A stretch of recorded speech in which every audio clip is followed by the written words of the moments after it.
Hello and welcome. Thank you so much for joining me today. Today, we're going to talk about entertainment. What is entertainment? What is entertaining? How do I know if I'm entertaining? You know, folks, how do I put this? Magicians find magic entertaining. Of course we do. I mean, we would sit there and watch someone discuss 25 variations on the pass and probably think we had a good evening. But I'll tell you something. The average lay person will not think that's a good evening. They will not find that entertaining. So I say our job, in my opinion, I'm going to express some opinions here. And by the way, right now, and I'm recording this in August of 2023. I don't know when I'm going to air it. I don't know when I'm going to publish it, but that's when I'm recording it. Right now, the lion's share of my livelihood is coming from magic. And I'm performing for lay people. I am not performing for magicians. I don't want to perform for magicians. That's not my thing. I want to entertain.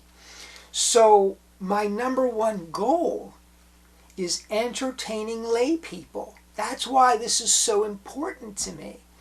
Now, if you're a hobbyist or you just have a fascination with magic, you really don't have an interest in being an entertainer, you don't have an interest in going out and doing shows, or at least not a lot of them, maybe this is not a topic for you, and that's okay. But if you're interested in doing magic shows for lay audiences and being entertaining, this is very, very important. Let me give you some definitions of entertainment. And these, by the way, if you Google search, you'll come up with Wikipedia, you'll come up with dictionary.com. There's lots of different avenues to obtain definitions of entertainment. This is a compilation of many of those. Entertaining is to engage or occupy. To engage or occupy the attention, thoughts, or time of a person or audience. I'm going to share that again. Entertainment is to engage or occupy the attention, thoughts, or time of a person or audience. That word engage is so important. If your audience is not engaged, then they're bored. You know, they're off looking at their phone, they're talking to their neighbor, they're going to sleep, they're doing any number of other things. Your job, before you can do anything else, you need to engage your audience. Number two, what is entertainment? To provide delight or joy. You know, somebody says to me, what do you do for a living? I say, I provide joy to my audience. That's what I believe I do. Magic is secondary. I'm a joy creator. And I think that's a good focus to have. Number three, what is entertainment? To demonstrate hospitality. To demonstrate hospitality. Now, you put all those things together. You engage. You create joy. You demonstrate hospitality. And now you're working toward a definition of what entertainment means and what we're there to do. Now let me go a little bit further than that. What are the mainstream sources of entertainment? How many times have you been asked, what movies have you seen lately? Most people look at the cinema at the television and film industry as a key source of entertainment. And what are they watching? You know, they're watching James Bond. They're watching Marvel Comics. They're watching the latest romantic comedy. They're watching the latest horror movie. But you know what all these things have in common? Story. They want stories that engage their minds and imagination. That's a key element of entertainment, folks. Don't forget it. But the television and film industry is only one aspect of the entertainment industry. You have music, right? What do you do when you get in the car? If you're like me, you either pop in a CD or you turn the radio on because you want to listen to music. Music. I don't. This is not a video about music, but music is engaging. Music is entertaining. Music captures the imagination. When you listen to a song, if it's an older song, it takes you back to a different time and you have all these memories associated with that song. If it's a new song, you're listening to the lyrics and you're hearing the message of the song, and if you like the rhythm of the music, you're just into that. That's entertainment, folks. And dance. You don't think about dance too much, but look at the reality shows on television that have to do with dance. People are fascinated by physical movement that's coordinated and choreographed. These are all essential elements that we can tie into our magic shows to make them more entertaining and more engaging. Magic entertains magicians. In and of itself, you don't have to embed it in story. You don't have to do anything else. Just do a trick and magicians will sit there with their mouths open, because magic is endlessly fascinating to other magicians. But does magic alone, just the trick now, just the routine, does that alone entertain a lay audience? Folks, I hate to break this to you, but 9 times out of 10 it does not. It does not. We need to bring more to the table than just magic to entertain lay people. So what is engaging? What does entertain lay? I'm a huge advocate of story. I did a show a few weeks ago. It was a very large, I don't want to call it a day program exactly, that's not what it was, but there had to be 250 kids there.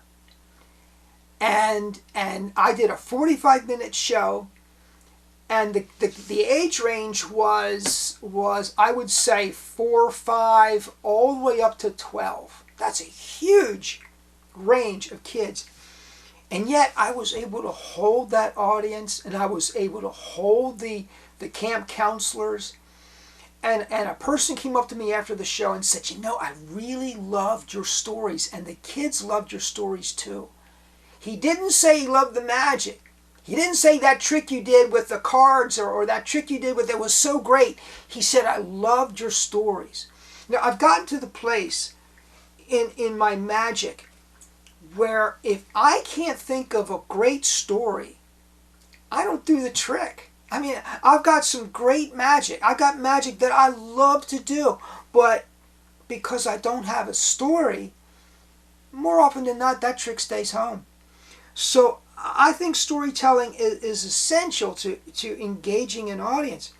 So, but the question is this: what is a lay audience interested in? Now, I've touched on a few different things. Music and choreographed movement and storytelling. I've touched on a few of these things, but we need to be thinking in these terms if we want to be successful. And let me express this also. If you go in and you do your show and the audience didn't enjoy it, chances are you're not going to get referrals and you're not going to get callbacks. In order to be successful in your career, you need referrals and you need callbacks. In order to get referrals and callbacks, you need to entertain. They need to have had a good time. There needs to be joy in your audience in order for you to get that. Now, the basics. I'm going to give you 4 points. Number 1, in order to be entertaining, you must be seen, heard, and understood. To be seen, you need to make sure you're well lit. You can't be performing in a dark corner. People need to be able to see you. If you're holding up a prop and this whole section can't see you, move. Make sure you're performing so that everyone gets an opportunity to see what you're doing. It is essential that they see you. Number 2, it's essential that you're heard. Now, I use the bows, the small bows. I think it's the S1. And that thing has worked for me in some of the largest halls. I am telling you, that is worth every penny I've paid for that. Bose is a name brand. Now, I'm not telling you what to do. I'm not telling you what to buy. But the point is, you need to make sure you have a good microphone. You know, I can't stand it when I go to a place and they say, oh, I have a sound system and I'm using their sound system for reasons that, you know, I should have my head examined. And it sounds like this. That is awful. Nobody can hear me. You need to be heard clearly and understood. The things you say. Now, when you're talking, make sure you're talking a little slower than you normally would. Why? Because when you're nervous, you tend to talk fast. And when you talk fast, you're less understood. It's important. If you're telling a good story, if your patter is engaging, people need to be able to hear and understand what you're saying. Otherwise, it's not entertaining.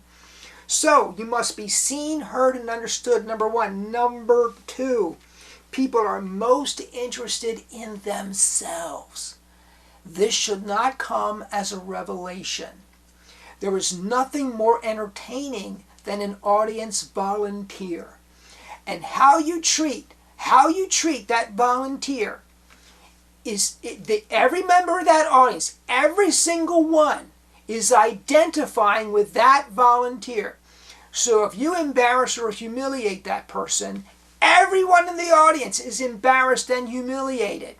If you make that person feel like $100 million, if you give that person joy, if you give that person accolades, and better still, if you make them the hero, everyone in the audience feels great and they're all heroes. Number two, people are most interested in themselves. Use audience volunteers and treat them well. Make them the heroes whenever possible. Number three, and I know this is difficult, folks. Denny Haney used to say this ad nauseum. Yucks mean bucks. Laughter. People love to laugh. You know, this does not come easy for me. I am not a natural comedian, but I'll tell you what I do. When I'm out there and performing and I serendipitously say something that people laugh, I record, I make sure that stays, and that goes into my script, and that's how I develop my comedy. Now, Don Allen, if you don't know who Don Allen is, he was the host of the Magic Ranch back in the 1950s, one of the early pioneers of television of magic on television. This is a direct quote from Don Allen. The ratio of laughter to bafflement should be 6-to-1. 6-to-1. He wants to have 6 jokes for every 1 magic effect. He wants to make sure he gets 6 laughs for every 1 magic effect. It's the importance of comedy, people. People feel good, they feel joyous when they're laughing. Finally, number 4, and I mentioned this earlier, story engages. I mean, I cannot overemphasize the importance of story. Bizarre magic has given us that gift. Bizarre magicians have said, hey, look how powerful story can be. The rest of us need to stand up and take notice, whether we're children performers or family entertainers or we entertain. It doesn't make any difference. People love story. You know what? During the times of the Great Depression, Hollywood was the richest industry going. People paid money they didn't have to go to the movies to hear stories. So, folks, that is the importance of story. What is entertainment? I hope this is not the last time I address this issue. I have just scratched the surface. We need to have a discussion. In the magic community, we need to have a discussion about what constitutes entertainment and how we best achieve it. And I hope that this gets us started. Thank you so much for joining me. You have a great day. I will see you next time. By the way, please subscribe if you've not done so already. Please comment down below. I love your comments. Have a great day.